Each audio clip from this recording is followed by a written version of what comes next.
Hey guys, today I'm going to be talking about formative assessment. Effective formative assessment is, in my opinion, the strongest weapon in a teacher's arsenal to battle a student's partial or lack of mastery. It should be a go-to for any teacher no matter the subject. But first, what is it?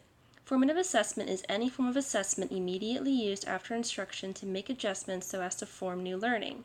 Rather than follow a concise plan, instruct, assess, and grade, it's a roundabout technique that promotes student mastery. As you can imagine, it makes the path to mastery look quite a bit messy, like in this picture. Rather than a straight line from start to finish, the path is full of U-turns and circles and loops as teachers reteach and students reflect on what they need to do to reach mastery. Formative assessment can be given in many different ways, through activities, small assignments, and even technology. It's important not to overlook the value of using technology in today's digitalized world. Kids really respond to it. Formative assessment, though, is not to be confused with summative. While formative assessment happens throughout the learning, like progress reports to see where students are struggling, summative assessment happens at the end, after the learning is finished. Think of it like this. A chef who is tasting his soup is checking the flavor and tweaking it as he goes, and that's a formative assessment. It becomes a summative assessment when he hands the soup over to the customer. The only thing he can do now is wait for the customer's feedback, for better or for worse. Formative assessment can be ineffective, however, and even a waste of time for both student and teacher, or it can be effective and promote learning and help students achieve the end goal of mastery.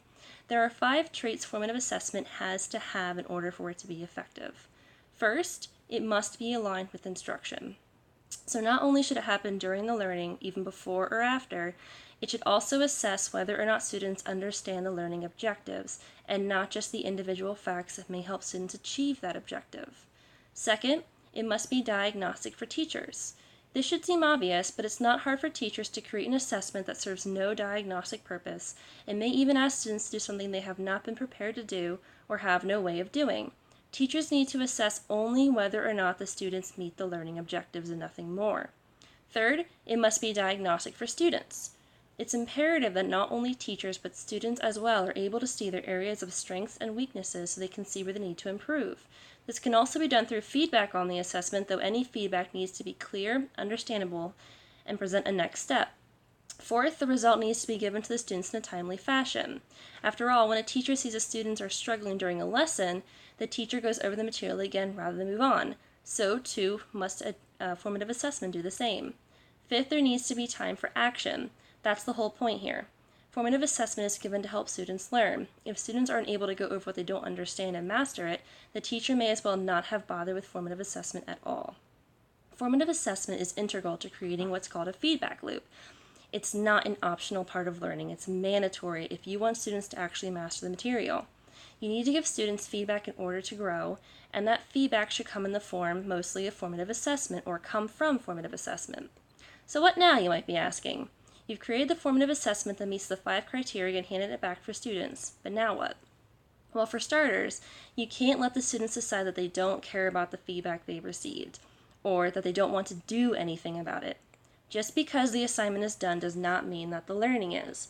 As much as a student may be ready to move on to something else, you can't until you see that mastery. So it's time to put everything together. As a teacher, you need to encourage students to understand the mistakes they have made, to listen to the feedback they receive, and act on it. Without that last part, acting on it, mastery will be impossible for students. Now, sometimes it might be hard to convince students to care about taking the next step without grading their work, but grading formative assessment is usually a bad idea. Learning should never be high stakes and should not have a negative impact on a student's grade. Instead, teachers need to create an environment where students feel motivated to grow. Because while a teacher may feel like the grade pushes the student feels more like this, like they've just failed. And they will lose confidence in their ability to learn if they consistently receive failing marks on formative assessments. And so, to review, formative assessment needs to be aligned to instruction, diagnostic for both teachers and students, have appropriate timing of results and appropriate time for action. The student needs to act on it and must not negatively affect a student's grade. If done effectively, formative assessment will set students up for success when it comes time for a summative assessment.